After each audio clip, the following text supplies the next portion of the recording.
जामा मस्जिद हिंदुस्तान की सबसे मशहूर शाही मस्जिदों में से एक है और यहाँ पे इफ्तार की ख़ास बात ये है कि यहाँ पे ये जो इतनी बड़ी जगह है और यहाँ पर लोग दूर दूर से इफ्तार के लिए आते हैं। और इसमें सबसे बड़ी ख़ास बात ये है कि यहाँ पे जो लोकल लोग हैं, यहाँ के आसपास के जो रहने वाले पुरानी दिल्ली के, वो कम आते हैं। जमुना पार का जो इलाका दिल्ली में माना जाता है, जिसको दिल्ली वाले थोड़ा सा पिछड़ा हुआ इलाका मानते हैं, वहाँ से लोग आते हैं इफ्तार के लिए। और ये एक तो उनकी तरह से कम्युनिटी पिकनिक की तरह से होता है, जहाँ पर लोग आते हैं, घर से सामान लेके आते हैं, बहुत सारी चीज़ें लेके आते हैं और यहाँ पर आके इफ्तार करते हैं। इसके अलावा यहाँ पर सामने मीना बाज़ार है, वही मीना बाज़ार जिसको शमशाद बेगम की आवाज़ में आपने सुना होगा, दिल्ली शहर का सारा मीना बाज़ार लेके। वहाँ पे तमाम आपको खाने पीने की चीज़ें मिलेंगी, सेवैयाँ मिलेंगी और मिठाइयाँ मिलेंगी।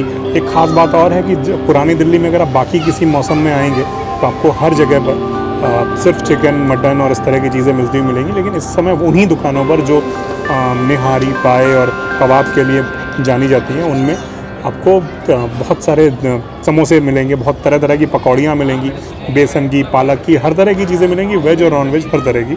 और जाहिर सी बात है कि इसका सीधा सीधा कनेक्शन इफ्तार से है, लोगों की आने वाली बड़ी तादाद से।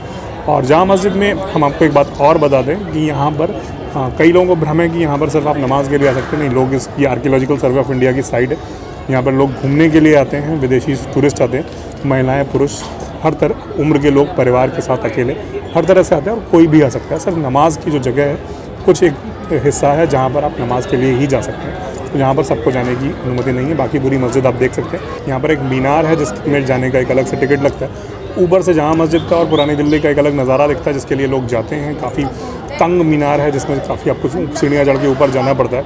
आइए बाहर चलते हैं, मीना बाज़ार चलते हैं, मटिया महल की गलियों में चलते हैं और देखते हैं कि इफ्तार में जो शाम का बाज़ार है, वैसे भी पुरानी दिल्ली का ये जो बाज़ार है जामा मस्जिद के सामने का, ये शाम को ही सजता है, शाम को ही इसकी रौनक बढ़ती है और रमज़ान के महीने में ख़ास तौर पर बढ़ती है। तो आइए देखते हैं कि यहाँ पर क्या क्या मिलता है।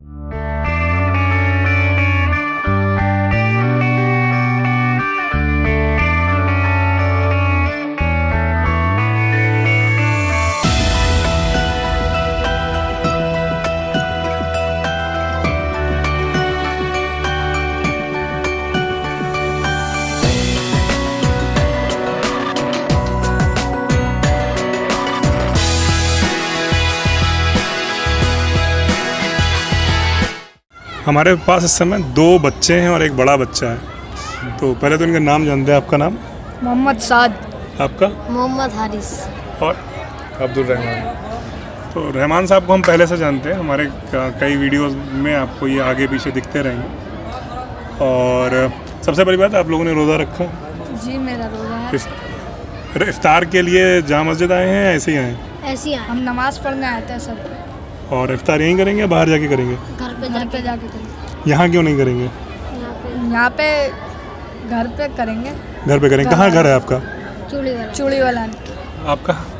दरियागंज। तो मैंने जैसे आपको पहले मैं इफ्तार यहीं करूँगा।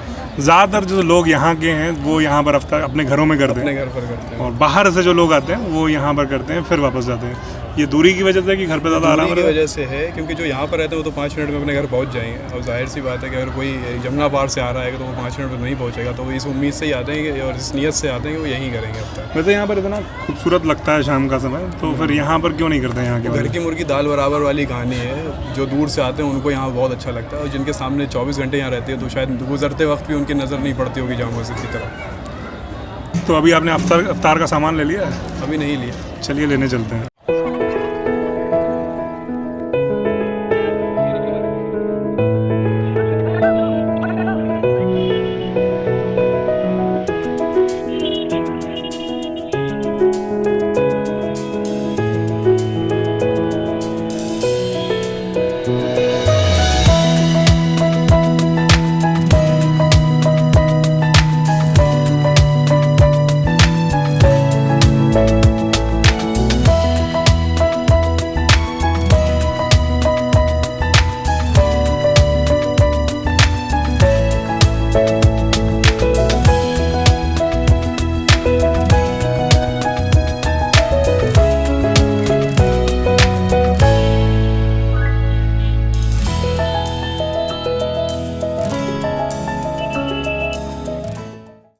अभी हमारे साथ रहमान है और वो इफ्तारी की शॉपिंग करें, तो हम रहमान से जानते हैं कि इफ्तार के लिए रूह अफ़ज़ा सबसे ज़रूरी क्यों है? हाँ, इफ्तार के लिए रूह अफ़ज़ा बहुत ज़रूरी है, क्योंकि एक्चुअली रूह अफ़ज़ा का जो जायका है, जो टेस्ट है, तो मुस्लिम जो हमारी कौम है उसको ये लगता है कि शायद जन्नत में मिलने वाला जो शरबत होगा उसका टेस्ट रूह अफ़ज़ा जैसा ही होगा, इसलिए बहुत ज़्यादा ज़रूरी है। और जैसा कि अभी पता लगा है कि रूह अफ़ज़ा मिलना बंद हो गया है, तो रोज़ा रखने के बाद भी लोग काफ़ी उदास हैं कि शायद उनको शाम को रूह अफ़ज़ा मिलेगा कि नहीं मिलेगा, या रूह अफ़ज़ा की जगह कौन सा शरबत लेगा, वो अभी तक कोई फ़िलहाल ले नहीं पा रहा है, लेकिन उसकी तलाश में है लोग। जैसे हिंदुओं में भी नवरात्र में साबूदाने और कुट्टू के आटे के बिना नवरात्र पूरा नहीं होता, वैसे ही मुस्लिम समुदाय में भी जो रूह अफ़ज़ा है उसके बिना इफ्तार पूरा नहीं होता। तो अभी हम टेस्ट करके देखते हैं कि ये रूह अफ़ज़ा ही है या कोई और शरबत भी मिल रहा है उसकी जगह। पूरे सोशल मीडिया में एक चर्चा है कि इस साल रूह अफ़ज़ा नहीं मिल रहा है। हमें यहाँ पर बहुत सारी बोतलें दिखी हैं रूह अफ़ज़ा की। हम इनसे पूछते हैं कि रूह अफ़ज़ा मिल रहा है नहीं मिल रहा है। भाई आपका नाम? अफसर भैया। तो ये रूह अफ़ज़ा आप कितने का दे रहे हैं बोतल? भैया बिक्री का तो नहीं है, क्या 145 रुपए की बोतल आ रही है, आजकल नहीं मिल रही है बोतलें। तो आप ये बिक्री के लिए नहीं है, इतनी सारी बोतलें आपके पास? नहीं, दिखाने के लिए होती है। क्यों? कि रूह अफ़ज़ा बिक रहा है ना, इसलिए। तो आप भी मान रहे हैं कि इस बार नहीं मिल रहा है रूह अफ़ज़ा? चलिए, रूह अफ़ज़ा इस बार नहीं मिल रहा है और इनके पास जो बोतलें हैं ये सिर्फ दिखाने के लिए, जिसका इस्तेमाल